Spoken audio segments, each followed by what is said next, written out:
Hello guys, and welcome to this video. So I've been trading my Fundingpips challenge now for 45 days, and I want to walk you through my results um throughout these 45 days. I want to show you everything that has happened throughout these 45 days. So let's get into the dashboard. All right, so as you can see, this is my dashboard, and you can see my balance, my current balance.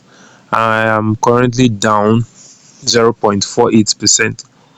All right, so let me just show you a brief overview of what has happened. So I got the account on the 26th. So from on the 26th of November to 29, which was the first week, you see what happened. So this is what happened that week. I think I lost um 70 about $30 that first week. Then I made about $15 back.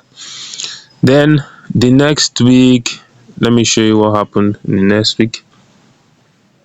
So this was the next week, right here. So you can see again I lost some money that week. So basically throughout December, from the 2nd of December up until 31st of December, I was trading the account, and you can see how the account has been so far. So from when I bought the account to the 31st of December last year, you can see that we were just going through a roller coaster, right? Like we just go up, come back down, go up, come back down, right? So this is what some people used to call a rangy market. Anyways, so that's what happened. So this year 2025, um we have traded the account for 10 days in this year. So let me show you my results in that 10 days. So as you can see, from the 1st of January to up until today, we've made a little profit. Okay, we've made a little profit, just a little profit, but it's more or less like break even. Okay, so we're still down 0.5%, but let me show you some of my best trades that I took in this account. Then I'll show you the trade I took this week, and I'll show you how I managed the trade this week as well. So let me show you one of my best trades. So you can see that this was one of my best trade last year that I took on the, like, I closed this trade on the um on the on the 11th of December last year, right? I closed the trade on the 11th of December. So you can see this is $52. And one thing I want to show you, let me show you on my dashboard. So as you can see, this is my dashboard. If I scroll down to my average win and average my biggest win and biggest loss, you can see that that was my biggest win, and you can see my biggest loss is actually $17, right? If you go up, you see my win rate and everything. This is my win rate, this is the profit factor, and these things have, like, there are ways to kind of tweak them, so it's not usually that accurate, right? Because sometimes there are some trades that just end up as break even, like this one, and some profits as well end up as break even.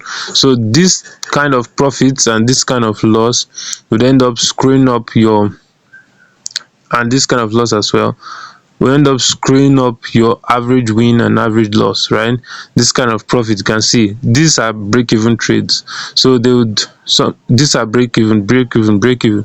So sometimes they would screw up this what's it called, this profit factor, right, and this average win.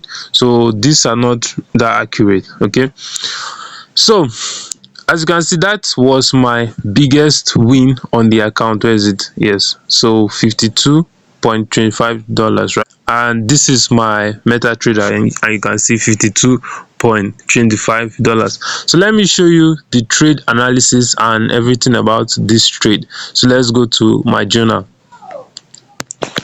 So you can see this is my journal on Telegram. All right, so you can see the trade, very beautiful trade. What was happening here was that the market was trending down in the 4-hour time frame. So I actually started this analysis from the 4-hour time frame, like this right here.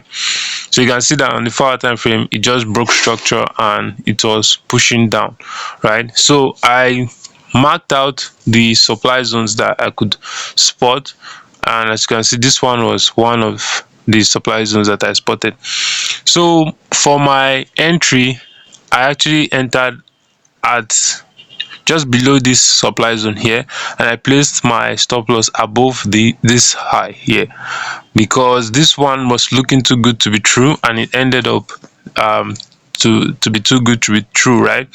So what just happened was that the market, as you can see, so this is not a trade that happened. This is not a screenshot I took after the trade has happened. I actually took a screenshot before it happened. So this is it here, before the trade actually got triggered, right? You can see the stop loss and everything. So after it got triggered, it just moved straight to my target, right?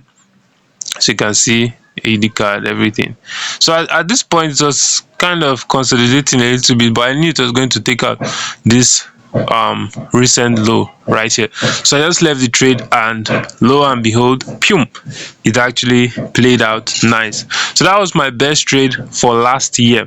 All right, so let me show you the trade I took this week and how I was able to manage the trade.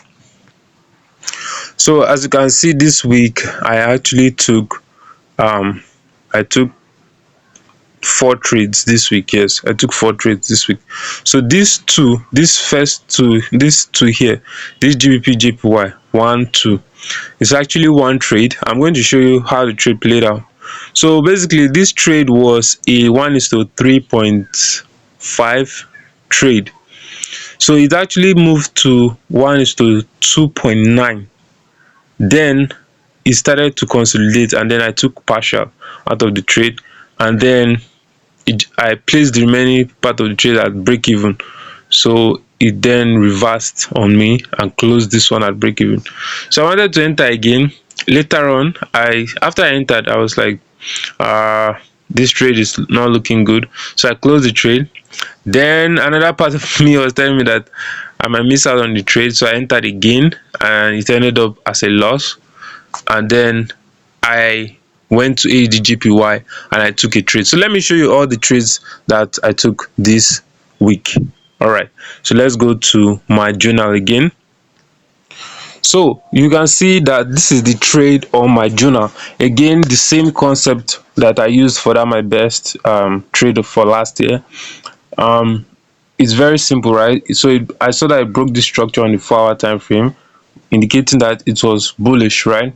So I marked out this demand zone right here. As you can see, this demand zone, this little indecision candle before the up move, before the bullish move. And if you look at these 3 candles, right, this last bear candle, this indecision candle, and this bullish candle, that is an evening star pattern, right? So it's an indication that the market is about to start pushing upward. So I marked out this level as my demand zone, and then the market just played this thing and came back here. So I was seeing these equal highs right here, these 2 equal highs here, and it was telling me that, so to me, I felt like the market was going to go up and clear this equal high, considering them as liquidity. So I placed my entry here on GBP JPY, and then I waited. So it moved. So after I cleared this high right here, this high, I think it was actually a psychological level. I'm not too sure, but I think it was a psychological level, this high right here. But right here we have another psychological level, which is the 199.000 level. So I was aiming that it was going to come to this place and at least clear this place before either going up or coming back down. But I was wrong. And look at this, look at this, it almost hit my take profit, but guess what, my brother, at this point my brother was telling me to take partial, and I was like, no, I'm not going to take partial, I'm going to leave it to hit the target. Look at it, it looks so beautiful and so clean. Why will I take partial and reduce my profit, right? So look at the next slide. So you can see it was still looking good at this point, and then at this point it was beginning to turn back, and I was like, oh my god, should I take partial? I don't know if I'm going to take partial, but let me just leave the trade and see what happens, right? And then I was now marking up some plays where I think that it might just reverse and I'll enter again, you know. So this is the point where I entered again, actually. So then I went to the daily time frame, and I was like, what's happening? So this was the third day of me waiting on this trade. And I was like, no, no, no, I'm going to take something off the market so that all of this wait will not be for nothing, right? So I decided to take something out of the market, and at this point I took half of my profit out of the market. So that was the $15 that you saw on my account, right? So I took something out of the market, and guess what, after I took something out of the market, it just I placed this first trade at break even, right? So I took something out and I placed the remaining trade at as break even, so that if it comes back, it will just hit my break even, and I'll know that I've taken something out of the market. So when it got to that point again, I actually it actually closed this trade as break even, and then I was like, it could possibly um retest this psychological level again and aim to clear this equal highs right here. And that was my reason for entering again. And if you look at this place, this is the psychological level, this 194.500. So those were my confluences, and I was wrong. So the profit I actually took out from this first trade right here was wiped out by this one. So in this GBP JPY, I actually ended up as break even, right? So it was just as if I did not even place any trade here. So guys, tell me, how do you think I should have done this? Do you think I shouldn't have entered again, or what? Or do you think I should have just closed my trade at 1:2.9, right? When it was just remaining just this little push to hit my target. Anyways, so that's what I did. And then I saw this trade on AUDJPY, and I was like, damn, look at this trade. It broke a high, it left the demand zone, and before that demand zone we have this fair value gap, which is beautiful. So I marked out that demand zone, and I was like, when I saw this setup, I was like, okay, it has already moved a little bit, plus I'm seeing this bullish engulfing candlestick pattern here. So this is usually so seeing this bullish engulfing candlestick here, this is usually like an indication that possibly the market wants to start pushing up. So when I saw this, I was like, damn, I am not going to miss this trade.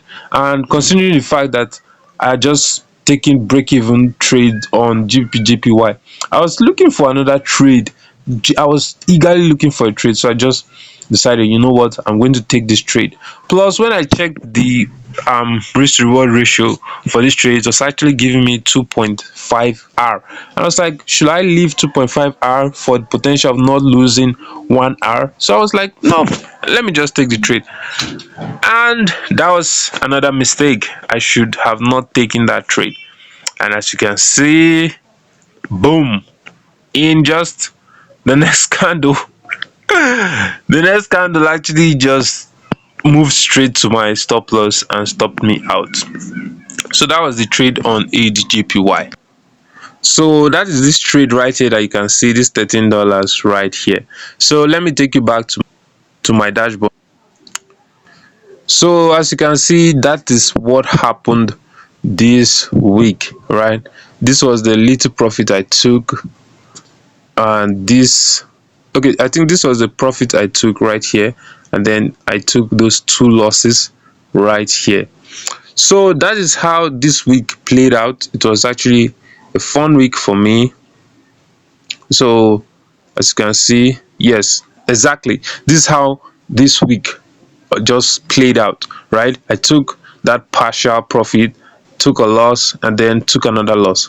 So that is it. But you know, one thing about trading is having the long-term view in mind, right? So that's one of the reasons why I like to trade with funding pips, because as you all know, funding pips actually gives you unlimited time to trade, so you can actually relax and trade the account. That's why I'm relaxed and I'm trading the account. As you can see, I'm usually swing trading, right? I'm just swing trading because sometimes I go to work and I'm not usually around. And another beautiful thing about funding pips is that their challenge account is very cheap. I mean, look at the 5k account, it's just $36 compared to some platforms that we have like $50 or 40 something dollars. Even their 100k account, look at it, just $444. So it's actually nice. It's a nice and beautiful platform, and it's very sweet. But the most important thing there is the unlimited time. Honestly, I've been trading this account now for 45 days, and as you can see, I'm still down 0.5%, right? So let's just see how it goes. I know that I'm going to pass this challenge this year, and I hope if you're also trying to get funded, just comment below. Let's support each other, guys. Comment below and let me know what how this week was for you. Was it a profitable week for you, or a losing week, or a funny week like in my case? All right, thank you so much for watching. If you enjoyed this video, which I hope you did, kindly like the video and subscribe. Thanks for watching, and I'll see you in the next update.